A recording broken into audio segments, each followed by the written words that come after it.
Right. So I know that you guys like to talk about the fact that I don't, or some of you guys on here like to talk about the fact that I don't mention too much. You're like, oh, you talk about single cams all the time, but you don't talk about the F series. Well, I tend to talk about what people kind of ask me for, and also like the things that I can see I can do. And I know that the F23 has always been something that I've talked about to be your solution for H22 guys. For those of you guys who want to boost H22, you don't want to deal with all the bullshit of relining the block with new liners or re-sleeving completely. All kinds of different things. We've already talked about that ad nauseum. But I had a request for a G23 block, which of course is just an F23 block, hybridized a little bit. And so I went back and I looked at the piston options for the F23. First off, you guys, I pretty much get all my rods from Scat. Unless you're going big power, all my rods are Scat 8 for H-beams. Now, as far as the F23, this is one of those situations where we kind of fall into the place where there's no real aftermarket support. There's only one known company that makes rods for them, and it's Max Beanie Rods. And right now, their whole supply is coming directly from China, which adds a bigger price tag to the rods. And then there's another company that makes generic rods. But now, as far as my talk about generic rods, guys, like I've also said before in the past, I've got no problem with using generic rods. There are plenty of people who bag on every company. Every time you hear somebody mention the name of a company or a brand of rods, there's always going to be somebody that's going to say some shit about them. I know people who stand by Scat rods who say that Skunk 2s are cheap knockoffs. I know people who stand by Skunk 2 and say that Scats are cheap knockoffs. But it's whatever. People talk shit about Eagle rods. Any rod out there that just about every company has had somebody talk shit about it because somebody's had one fail at some point in time or another, and then they say that immediately the brand is bad. When there's usually some other factor that goes into it, right? So anyway, now, I'm saying all that because I'm saying that there's only one known company, and it's a Chinese company that makes rods for them, and then the other company is not one that I readily recognize. But either way, in either scenario, I wouldn't mind using either one. Because my general rule of thumb is, if you're going to use an H-beam and they measure out fine, just don't take it past 700 horsepower and you should be good. That's another thing I want to talk about real quick, is that a lot of these companies over advertise the price or their wheel horsepower range. Guys, rule of thumb, if it's an H-beam, don't cross 700 horsepower. Sometimes these guys like to squeeze in 900 horsepower on the rating. It's because they're rating the rod by individual cylinder, and they're basing it off of an 8-cylinder engine. So when you're doing an individual cylinder, 100 horsepower here, 100 horsepower there, you're going to get a bigger horsepower tag for a bigger engine. So you're building a 4-cylinder engine. If you take your H-beams past 700 horsepower, ticking time bomb. All right. You want your engine to last, keep it at 700 or less. All right. So now with that being said, again, I got no problem with using an H-beam that's got no recognizable name brand, especially as long as it got ARP fasteners, or even if not, we'll see, see what it does. But anyway, another reason why I don't really mind talking too much about this is because the fact that, or using these kind of rods is because of the fact that,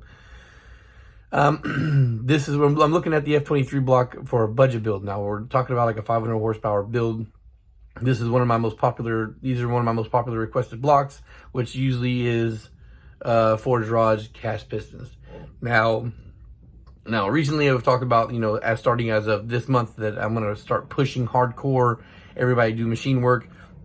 When I go back and redo the prices of blocks on the website, they are going to reflect the cost of machine work, and I'm just going to automatically factor that in.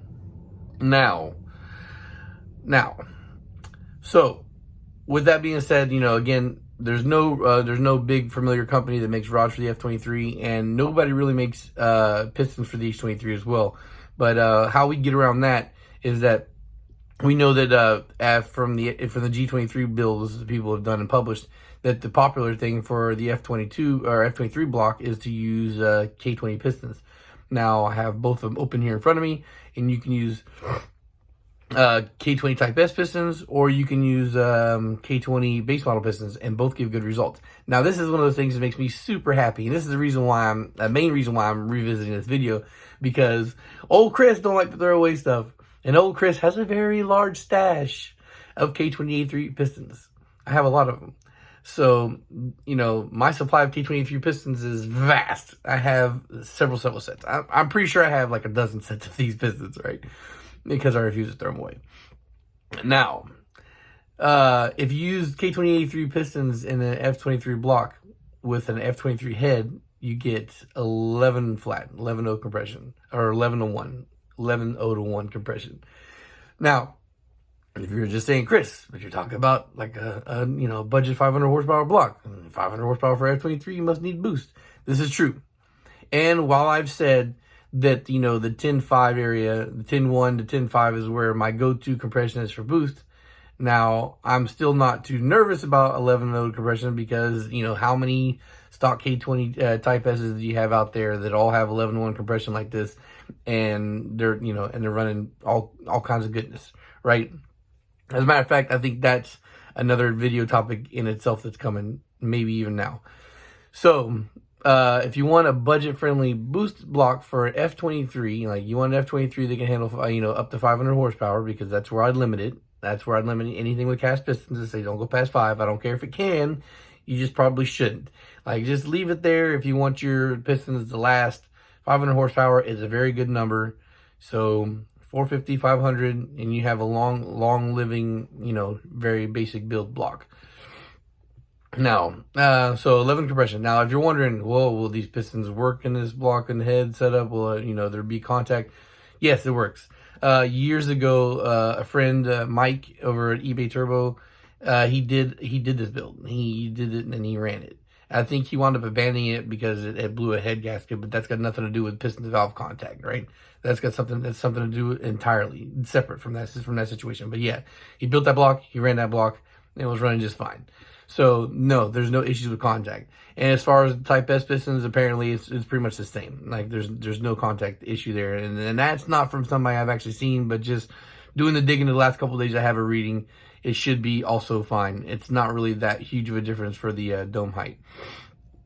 Now, if you're wondering what the compression is on the Type S piston, it is with a F23 head. It is 12.36 to 1, right? Now it's much higher. I wouldn't say boost on that setup, but if you are one of those guys that you have a single cam and you want to go NA, there you go. Now I can't remember off the top of my head what the horsepower is for the F23 rating. I want to say that it is probably in the 160 horsepower range. Let's see, Honda F engine. See, Google search is great. Yeah, but I want to say that it is like B16 power levels. Did I go too far? What is this? Okay, 150 horsepower. For the F23A1. Yeah, it's naturally the engine comes at 931 compression. It makes 150 horsepower and 152 foot-pounds torque. Now, of course, that's crank rated, but that's respectable. You're right around the horsepower range of a B16, and you're actually a little bit higher on the torque side. So with the Type S pistons and full bolt-ons, I wouldn't say that 200 horsepower is out of reach there for this setup. So again, I was looking at my prices and whatnot, and I think that I can do my regular core price for this. If you want a block, if you want the K28.3 version of the block, 11.01, I can do that one for $1,500. That's no machine work though, guys. That's you're talking about, reusing old pistons, old healthy pistons, of course, and new rings, and just a hone cleanup of the cylinders or whatnot. So there's that. That's a very budget friendly block, $1,500, which is normal budget from back in the day. Now, if you want the Type S version, that can be done too. It's going to be a little bit more money. I think. Or maybe I could do it for the same price. I don't know. We'll see. I have to see about that. I have to, recalculate that one up. But the point is here is, guys, is I want to say that it's doable. It's something I'm willing to do. I wasn't sure if I can get the blocks. Damn sure no, I can't find them locally. So I had to talk to the big guy to see if it was something he could get for me, and it is. And yeah, so it is doable. If you want to go NA 1236 compression, 1236 to 1 with K20 type S pistons, and 1101 with the K20A3.